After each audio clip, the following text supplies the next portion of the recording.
But I'm again, as I prefaced before, I'm an idiot, and I didn't look at any how-to videos at all.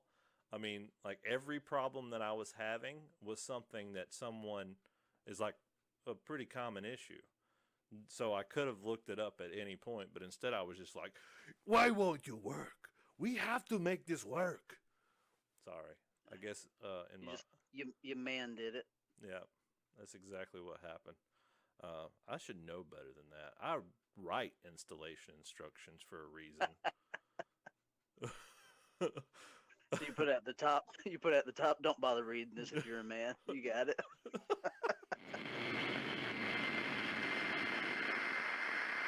Okay, everybody, welcome to Fringe Toast. Tonight, I'm joined by Michael Camp. This is his premiere episode on the Fringe Toast and this serving of Fringe Toast. So tonight's episode is going to be all about tiny creatures, tiny cryptids, tiny yeah. Michael has a story that he's going to share with us later on tonight. But before he shares his story, we're going to talk about some of the various creatures that we know about, or folklore that are wrapped around those. And then after he shares his story, I have a theory about what he may have had an encounter with. But before we do any of that, I do want to talk to you about something that happened earlier today, like seriously, like an hour ago. I got a picture, man, that kind of touched my heart, touched me way down deep inside, and it was my Me and friend. my bikini. What? I don't. What? I don't know what you're talking about. I didn't get that picture. You sent it to someone else. I Oh hope it wasn't snap! a child. Okay. Jacob Payne, our friend, sent me a photograph, not the kind that you're referring to. He sent me a picture of him having received his Fringe Toast T-shirt, and Nice. dude, I've like so it's happened a couple of times to me where like my boss, he purchased a shirt for my show over on whomitmay.com, letting it be with Bobby D, and he he sent me a picture of him wearing it, and I was like, man, this is somebody spent like hard earned cash on a product that was built around something that I created. That is an insane feeling that I've never really experienced before this. Like, well, you've been making stuff to sell it for like since we were teenagers, so you're pretty familiar with the idea. But it's a new concept to me, man, and it really like it hit me in the feels. When Oh, I'm sure. when Jacob sent me that picture, that means that someone likes what I do, likes what we're building at French Toast enough to spend some money on a T-shirt. And if there's anybody else out there that might be interested in it, you can go to FrenchToast.com, click on the tab that says merch, that'll take you directly to our store over on tpublic.com, and there you'll find all different types of designs and whatnot.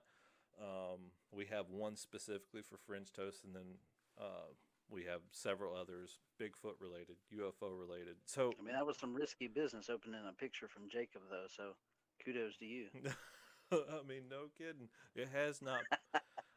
I can imagine that's been the fault of many of our friends. uh, they've fallen for the folly. Anyway, let's try to dive into this conversation. Okay, Let's so get it. you've heard Dasher and Dancer and Prancer and Vixen, Comet and Cupid, and Donner and Blitzen. But do you recall that there are like 20 different types of fairies and gnomes and pixies and leprechauns? You name it, man. The folklore for these little tiny creatures has been around on this planet and different cultures across the planet, divided by massive oceans, for for all of human history. It would appear. Um, Makes you wonder. it does make you wonder. It does make you wonder. And so we're going to talk about some of the things that I found out about. Have you? So first, let's start with a brownie. Have you ever heard of a brownie? Do you know what I'm talking about when I say a brownie?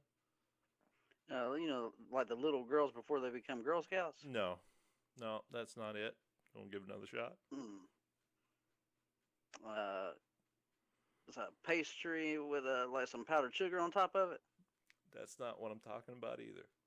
There's a lot of people that would be very, very appreciative of having a brownie in their home. This the brownie is is a creature from folklore in the UK, over in England and Scotland and Ireland, uh, where this creature lives in your home, and it is desperate for things to clean. Like that's its only purpose is to clean up, and they actually will get frustrated and angry with the homeowners if they clean the whole place, because that means they don't have anything to do, they don't have any value. So they start breaking shit. So they'll start breaking appliances and whatnot. Just to clean it up. Well, just to clean, because they're mad that they don't have anything to clean up. They start destroying stuff. So you're familiar with Harry Potter? I'm sure you've seen the movies. Yeah, yeah. Okay, I thought you were about to say no. I was gonna be like, well, Harry who? Harry who? No, not Harry who. Harry Potter. Um, so he had a little gnome. He had a little elf guy living in his house in that movie and in the story, the book, I would suppose as well. Never read the books. Didn't learn that I liked to read until I was into my late 20s. So he had a brownie in his house, or are we talking about the house elf? Well, we are talking about one and the same. Dolby. Oh, okay. Dolby, the creature Dolby, or the character Dolby in the Harry Potter series, is a brownie. It is. Ah, He is that's essentially his whole spiel. That is based off of a folklore in the UK. And there, of course, you've heard of leprechauns. mm-hmm.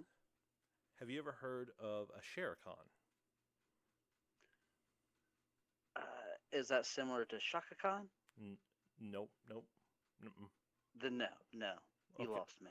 So a leprechaun, a Shericon, is I'm probably pronouncing that horribly. So if someone would like to yell at me in the comments section, it would be greatly appreciated, because any kind of interaction helps the show Now grow. all I'm imagining is like little bitty shares like running around. Do you believe in little people? Sure. Yeah, man, that's a party I want to go to. Speaking of singing little troll things, Trolls, the movie Trolls, um, they sing and whatnot, and you will find that that's a pretty common theme across all of these. Is like they're always singing about something. They're either trying to lure kids or people into the woods to slaughter them and take their land. Sorry, donkey. Now, what about that movie, The Borrowers? Do you remember that movie? Man, that was a good movie. Good pull, Mike.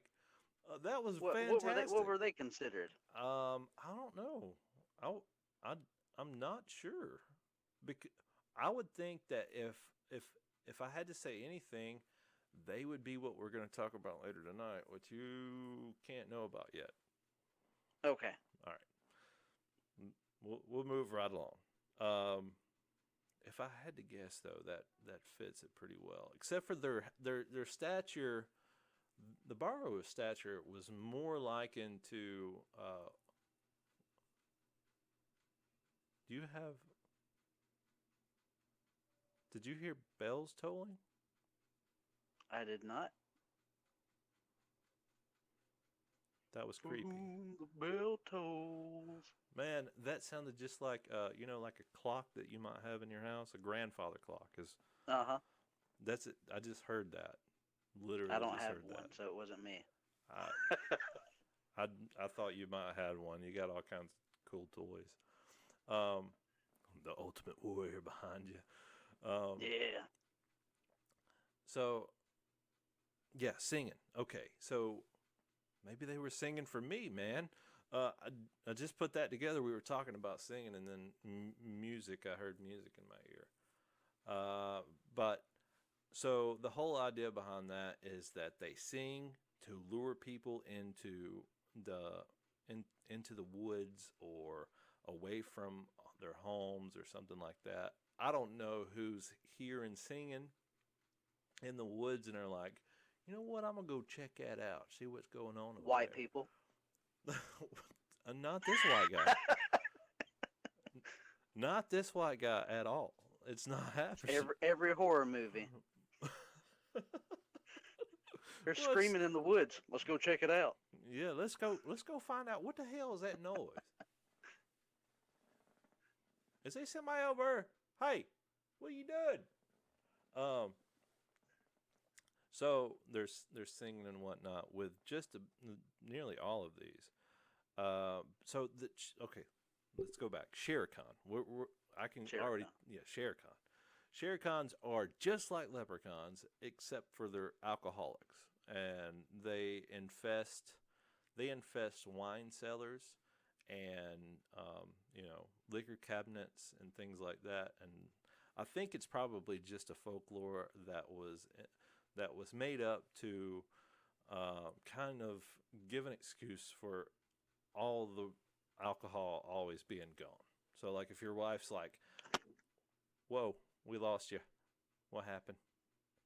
You took a L." My mount fell. Oh, Some Shere Khans in here trying to take my phone.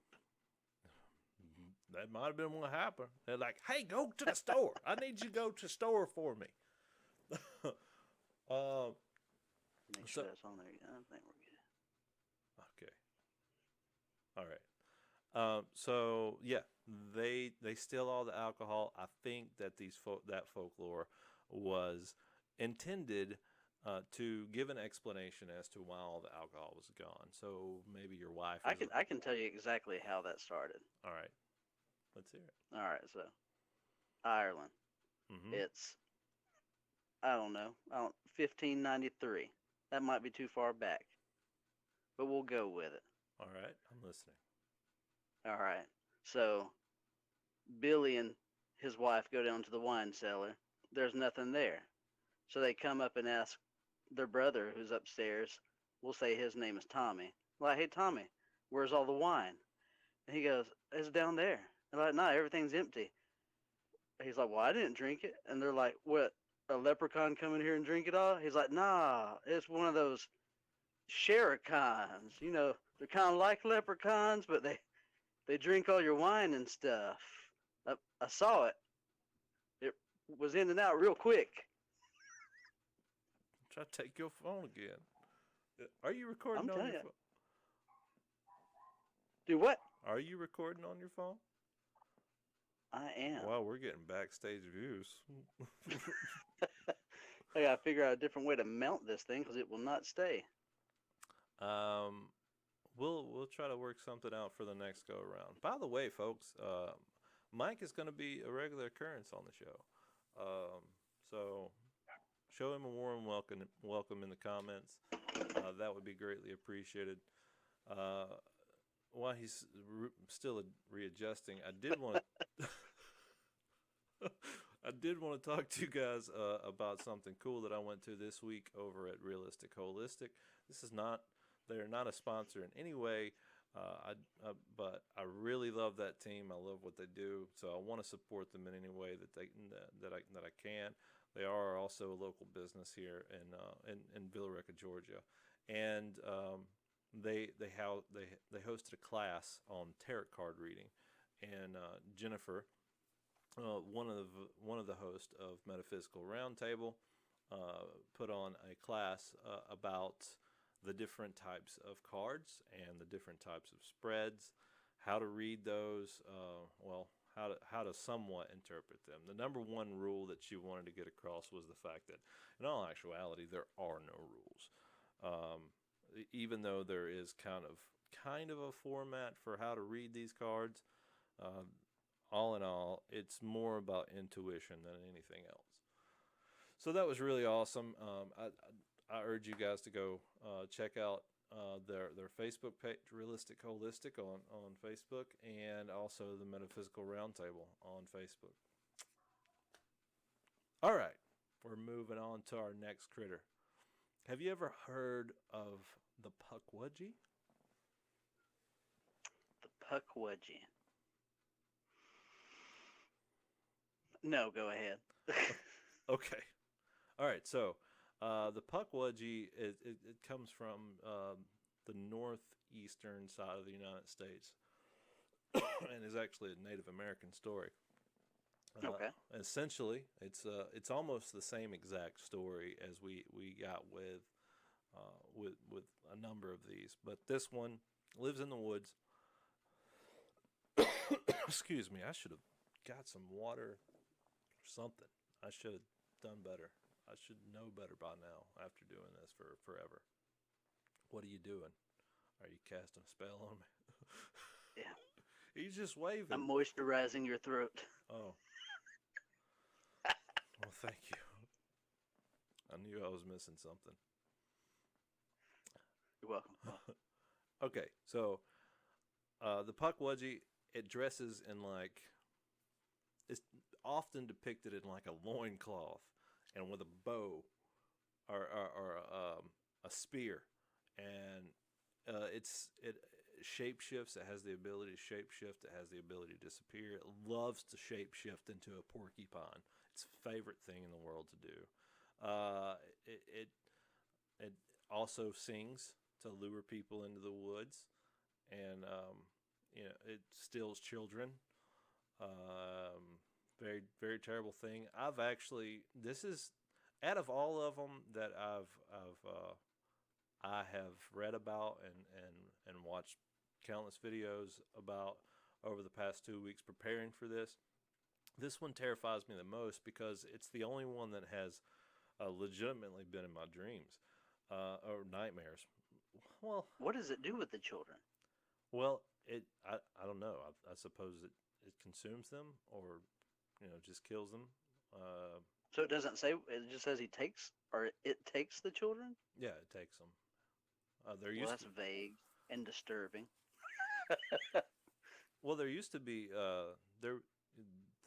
there were earliest accounts of Sasquatch, truly Sasquatch, not Bigfoot, but Sasquatch proper, was a creature that also stole children, and you even see some drawings and depictions of the Sasquatch with like a basket book bag type thing that he would snatch the kids up and put them in his book bag and run off into the wilderness.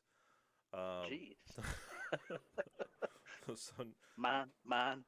I like our cartoonist version of Bigfoot a little bit better. If you've seen the Smoky Mountain, any kind of footage or pictures from the Smoky Mountain Bigfoot Festival that happened a couple of weeks ago, look, it's all fun. It's all for real fun. There was no ferociousness to any of those. They had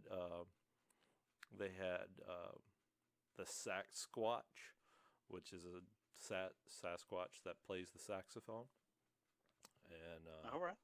yeah, they had lots of cartoon characters and whatnot. There was a Bigfoot carving competition that looked very, very interesting.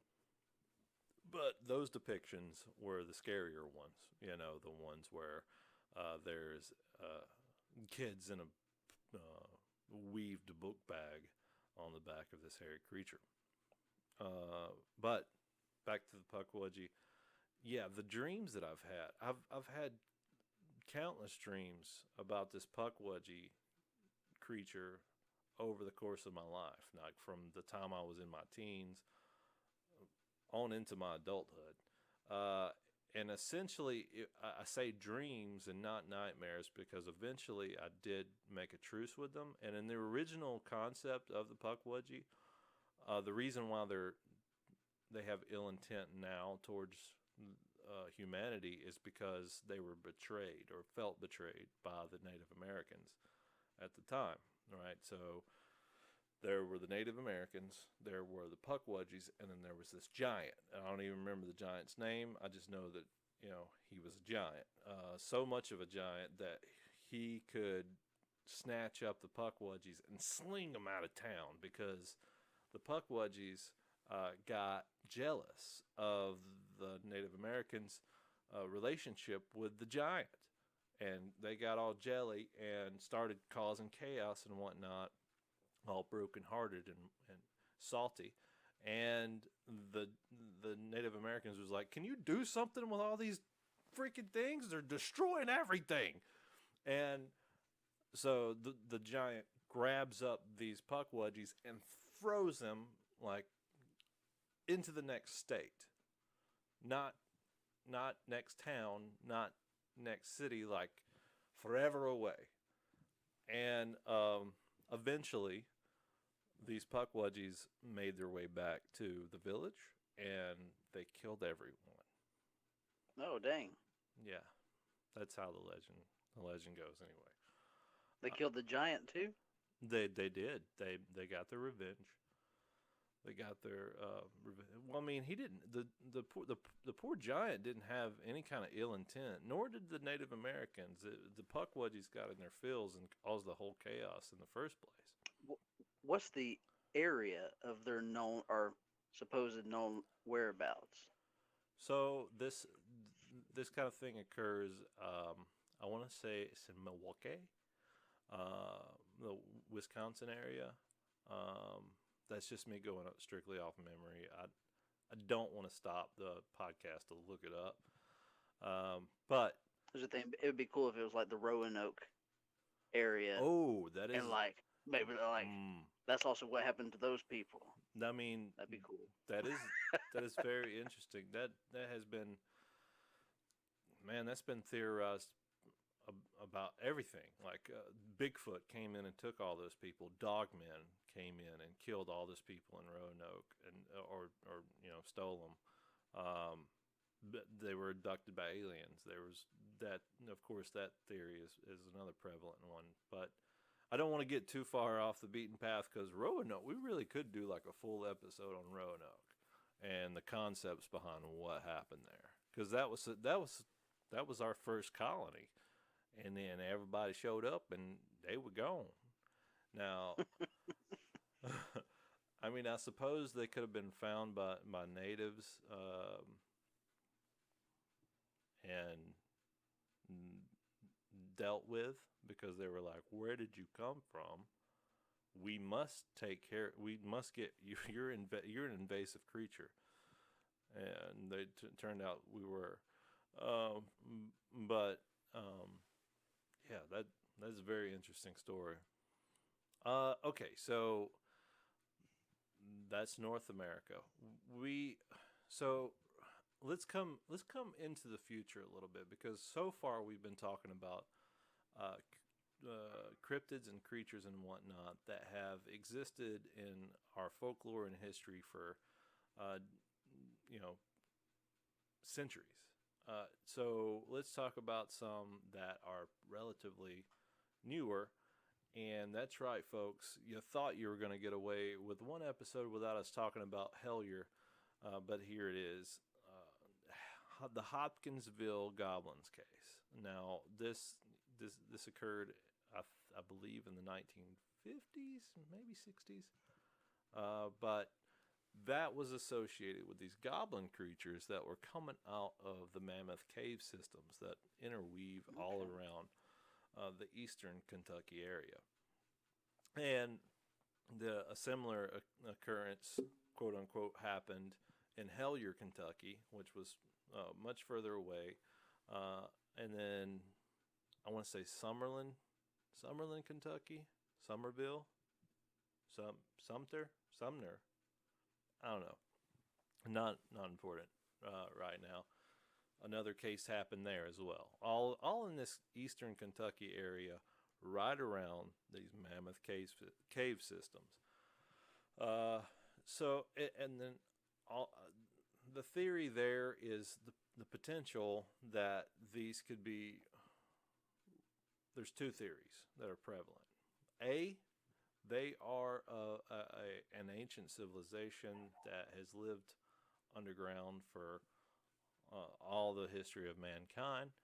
And the other theory is that they may be aliens because a lot of the depictions that you might see, the drawings and whatnot, do look like kind of a stereotypical alien. They got big ears, really big eyes, little huge heads comparatively to their body size, little nimbly fingers, and three toes. I think they even talked about that in Home. Did you ever see that movie? That was a good movie.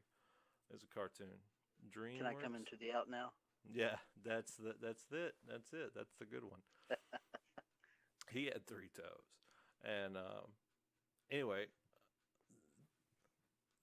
the thought is that this Hopkinsville goblin is not really a goblin, or it could either be a goblin or it could be an alien. And there's, I don't want to go all ancient aliens on you, but Dulce, New Mexico, they have a lot of occurrences where they see spacecraft leaving out of cave systems that are right there in northwest New Mexico.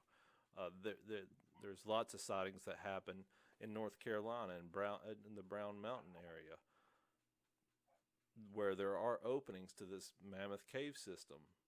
There's tons and tons of UFO sightings there. So there's a little bit of evidence, if you want to call sightings an evidence. There's a lot of evidence that is more weighted to the idea that maybe these are extraterrestrials. Now you have a story, and now I'd like for you to tell the people what you experienced. Okay. One evening, I guess it was after midnight. I can't remember the exact time, but it was late. I had a friend came by to borrow my dryer because their dryer had caught fire, so they needed somewhere to dry their clothes. But after they were done, went outside and we were talking, and I heard something like footsteps out in the road. And I look, and there's this thing walking on towards the middle of the road. Now, you could hear footsteps, but it didn't look like the feet were actually touching the ground. And by the length of the legs, it looked about the size of a toddler.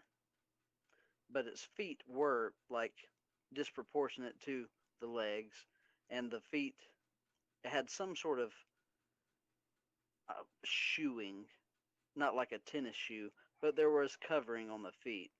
As the street lamp was hitting it, and I could see there, and I couldn't quite really make out the upper half of the body.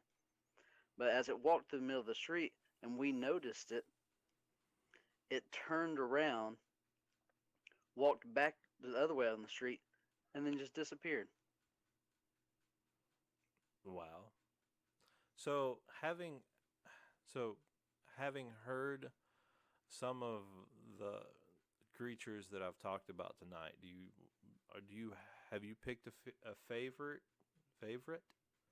that you think maybe you might have experienced there, or are you still like just question mark? Question mark. Like I wish I could have seen more of it, but it was just so weird that it was coming towards us, and then it's like it realized that we saw it, and it was like nah, and just dipped, like just blink, gone. And like every single one of these creatures that we've talked about has the ability to disappear, like poof out of existence. The only one that really does not do that is the Hopkinsville goblins. There's no confirmed sightings of them like just vanishing into thin air. They do leave. A lot of people like noted them being actively climbing trees and whatnot and scampering off into the woods, the Kentucky bluegrass area, but not disappearing like that. So, Yana, I would like to approach the bench with some questions for our case. I'll allow it. Uh, so, Your Honor, I'd like to ask you about some of your spare time, where you like to use it. I understand that you do enjoy the the sport of spelunking. I have done it. My dad is huge into it. I haven't been in years, but I am familiar with it. And I understand also that you are very interested in the hollow earth theory. I am interested in that. Um, so I also understand that you have your family has some property on the edge of town. That on that property there are some old mines. There is rumored to be mines on the property. I have never seen them, but they were mining all throughout that area. Okay. Have you ever heard of the Tommyknockers? I have not, except for Stephen King. Horrible movie. By the way, I watched that. I struck. Listen, I, I, I, I know I watched that as a kid, but man, I really wish I just would have left that in the history, in the parts of my brain that had disappeared. Because that movie was bad in 1993 whenever it was released. It's horrible. It is such hot garbage. And it did not age well either. Like some of the bits are not only corny but very very invasive to like it just was bad, politically incorrect as hell. I mean, just horrible, horrible. And to boot, they really did not take into account the Tommyknocker theory at all. It was just like a funny name that Stephen King was like, I'll be having that now. I'll take that. So yeah, Tommyknocker. I agree, Stephen King. It's a cool name, but it's not fair for you to be using that name and not actually holding any kind of truth whatsoever to the folklore around the Tommyknocker. So the Tommyknocker is again over in the UK. It is known more in cave systems and mining scenarios in the Cornwall area. Down that's in the southwestern side of England. Is That's the Cornwall area. Place in general is just loaded with all kinds of paranormal activity, from ghosts to UFO sightings to the Owl Man. There's a brief video of that on our website, fringetoast.com. You can go there and look up that Cornwall Owl Man and find a video and that was done about that particular cryptid. But the Tommyknocker is very much included in mines and cave systems similar to the Hopkinsville goblins. But these creatures can disappear. These creatures, they knock. That's why they're called Tommyknockers or knackers. They knock on the walls and whatnot of the caves, and the people that are in there working or spelunking or whatever, they hear these things, and then equipment gets stolen. Things get. So I assume they can see in the dark then. Yeah, I would think so. And they're also always fully clothed. Now, probably, I don't expect that they're all in, industrial revolution, turn of the century wardrobe, but that's what they were because that's what they were depicted as, and drawings and whatnot, because that was the era in which we existed. Uh, I I can't. I don't know. I don't know what their fashion is like. But I think, and I really do believe that what you may have experienced was, in fact, a Tommyknocker. The reason for that, there's two primary reasons. A, you've been known to go down into caves and whatnot for fun. B, you have that property out there where there may or may not have been some mines, some old mines. I mean, Villa Rica in general is just a mining community. And I will tell you, like since we're on the subject, on the mines and stuff, there is old, and I don't know if you call it tall tale, the really old people that probably most of them aren't around anymore swore that there were underground tunnels all throughout downtown Villa Rica, and that they were used during Prohibition to smuggle, alcohol and stuff across town and stuff. So if that's the case, I mean, there's no telling how many entrances and exits there are all over the place. So there's plenty of places for something to be hiding right. if those tunnels do in fact exist. So I mean, yeah, I think there's a to me, if there's a place where something like that could thrive in this part of the world, I think Villa Rica's it.